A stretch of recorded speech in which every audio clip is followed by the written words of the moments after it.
This is Joe Eats. I'm here with Flavors of New Jersey. Today we're in downtown Denville, checking out a couple of small businesses that make this town so great. Come with me.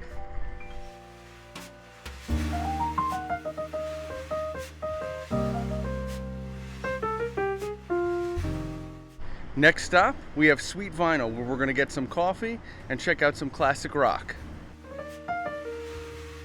I'm here with Adam Badovsky at Sweet Vinyl here in Denville. This is an amazing place that you have here. Tell me a little about what inspired you to set this up. Well, I had always worked in record stores when I was young, and then I started my professional career in publishing. I worked at a place called Modern Drummer magazine. It was the #1 magazine for drummers in the world for a good 40 years. Unfortunately, changes in the environment and online and all those sorts of things sort of brought that to an end. I had always had the idea of having a record store in the back of my mind. My wife was always like, well, if you do that, you need to find a place for me to sit and check my emails and have tea. And voila, we have a record store and cafe. Super unique, I love it. What made you focus in on coming to Denville? Well, honestly, I live up in Sparta, which is about a half hour north of here, and I had hoped to open it there, but it's not the best town in the world for retail. It's hard to walk, it's hard to park. Denville is the opposite of that. It's easy to walk, it's easy to park. Great community. It's a great community. There's a lot of homes right off of the business district here. A lot of younger professionals who would be an obvious customer of mine. It's a bit closer to the city, so it's a little bit more metropolitan, just in people's aesthetic and needs.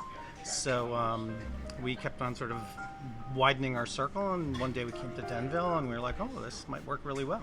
Give me a tour of the record store. Let's see what the Sure. Come on by.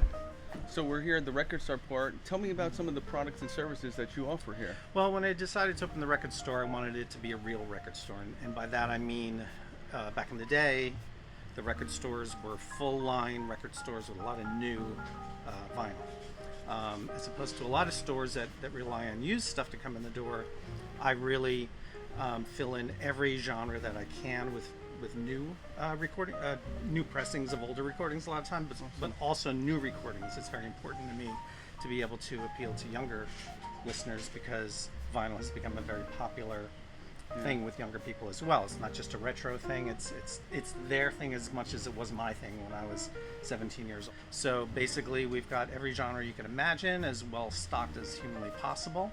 We have CDs, we have some DVDs, posters, we sell stereos, we sell all kinds of whatever you need, cleaning products, frames that you can put album covers in. We sell album covers just for the artwork.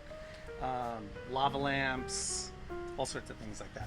Besides that, I know we have the cafe part. Right. What are some of the things that you have to offer over there? So when I first had the idea of opening, I thought it would be very rock and roll to only serve coffee.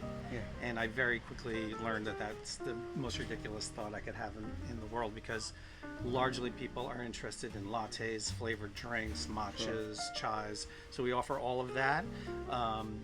We have a great line of syrups, so you could do any flavor that you possibly would want. We try to get top products as far as our oat milk, our almond milk, everything we get. We try to go for the very best.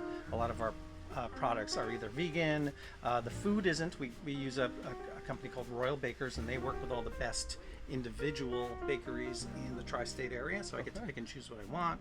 And then I know that with this kind of a space, it obviously welcomes different events that you guys host. Can you tell me a little bit about that? Yeah, absolutely. That was an idea right from the beginning. Wherever we were going to land, we were going to have a place for bands to play. Awesome. I have 3 kids. They all play music. So when I was imagining actually starting this place back during COVID, they were all still in high school and starting to play in bands and playing in orchestras.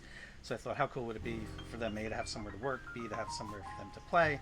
And it's also a great way to just involve the community, and that's a huge thing here. We have one Thursday a month, we have local creatives, which is photographers, writers, producers, musicians. They all come here and they network and support each other. So that's one thing. On Saturdays, generally 6 to 7 o'clock, we have live performances. Been a little slow at the end of the summer. It's a really tough time to do gigs. Yeah. But once we start up again in September, it'll probably be every week, every other week. We have a place in the front where we set everybody up. There's a drum set here. I'm a drummer. My band practices here. We have 2 drummers in that band, so there's plenty of room. We have a PA. Yeah. Locals come, they love it. Fans of the bands come and they love it. It's usually no cover. It's all ages, and it's been a great hit. So guys, if you love coffee, if you love music, if you love both, make sure you get here to Sweet Vinyl in Denville. Thank you, Adam. Absolutely. Thank you. Appreciate you coming.